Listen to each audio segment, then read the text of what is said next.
Hello everyone, welcome to another video. I'm Randy, and this is a thread, well I guess you call it a thread, but it's from Richard McCook. It's 10 final questions for VC video makers.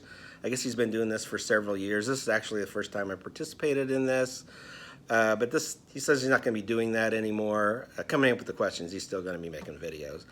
But Richard's channel was one of the first VC channels I started watching, and I always love his content, and I always liked the challenges that he would put out, and I participated in quite a few of those. Like, he had one where you'd have to come up with a song from every state in the United States, or have a girl's name for every letter of the alphabet. But were time consuming, but they were always fun. I hope he decides to do some more of these down the road here. And just for a little street cred from Richard, I want to show him my David Bowie book, all the songs. But anyway, let's get into his 10 questions here. Question number 1, do you ever struggle to come up with ideas for videos? Well, not really. The problem is finding the time to do them. And a lot of the ideas that I come up with, I think I need to do some editing and some other things, which I seem to never have time to do. Maybe one day in the future I'll have more time to, maybe do some needle drops and do some video editing, but for right now, it's not the struggle to come up with ideas, it's the struggle to have the time to do it, as evidenced by, I think this is the first video I've done in a couple weeks. Well, anyway, get on to question number 2. If purchasing subscribers was an option, would you partake? No, not really. I think it kind of goes against the whole idea of the vinyl community, and it's just other people that enjoy music and sharing ideas and records we found that maybe somebody else would enjoy, and that's the whole thing about the vinyl community. And I think purchasing subscriptions was part of it. I don't think I would have done it to start with. Question 3, do you like to mention how much you paid for records? Not really, unless I got a bargain, because otherwise, if I said how much, I'm afraid that someone would go, "You moron, you paid that much for that record? That's not worth it." So that's probably why I don't. But no, it's not a thing I've really done before. All right, number 4, are there genres of music you don't like and would never show on your channel? I'm really open to most music, but I probably would never share anything like rap or thrash metal or acid jazz or noise, mainly because if it's not melodic, it's probably not something I'm going to enjoy. So that's where I am with that. Number 5, when watching other people's videos, do you ever flick through the video until you find an artist shown that you like? No, not really. I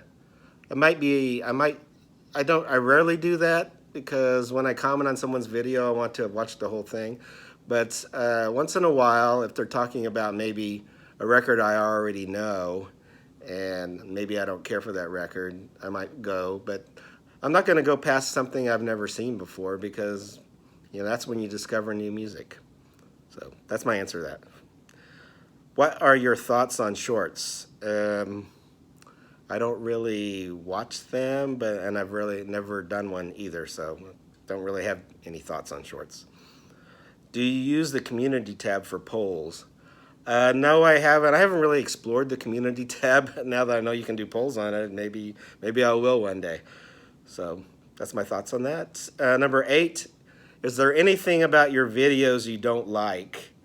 Yeah, there's always, once you do a video, something that you don't like, because I try to make some notes most of the time, but I'll always do a video and go, "Oh, I was going to say that about that, and I forgot to say it." So it's usually forgetting to say certain things about an album you're showing or whatever that I don't like. I'd also like it to be a little more professional looking and do some editing, but now that I think about it, most of the videos I watch are just people turning on their camera and talking about music. I don't really watch a lot of the ones with all the other stuff going on. But anyway, so let's see, where am I? Number 9, is there anything about other people's videos you don't like?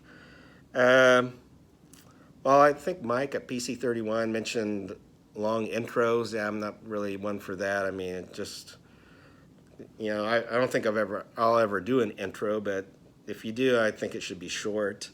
Um, and maybe the length. Don't want videos to be too long. Um, and not that it wouldn't be interesting, but a lot of times it's finding the time to watch them if they're really long. When you're subscribed to so many people, it's hard to watch a lot of videos if they're all going to be long. And the other thing is the frequency of videos. If someone makes a lot of videos, it's kind of hard to keep up for me when you're subscribed to so many people. But I try. I do the best I can. Number 10, if you stop making videos, would you shut down your channel completely, keep videos live, or make the videos private? I would keep them open, probably. It's let everybody know for posterity that The Who's my favorite band. And Van Morrison's my favorite artist, I guess. Anyway. Would you make an announcement that you were no longer making videos? I would probably say something. Not that I hold myself in high regard or anything, but it's just, some people I know their phone number and can text, and some people I know their email and can email them, and some people that I'm Facebook friends with. So some of the people I could, let them know I'm stopping making videos, but there's other people out there that I consider friends that, I'd want to let them know what was going on, that I wasn't going to be doing it for a while anyways. That's a kind of convoluted answer, but that's my answer for that. And thanks, Richard, for providing this, and hope everyone's doing well, and everyone take care.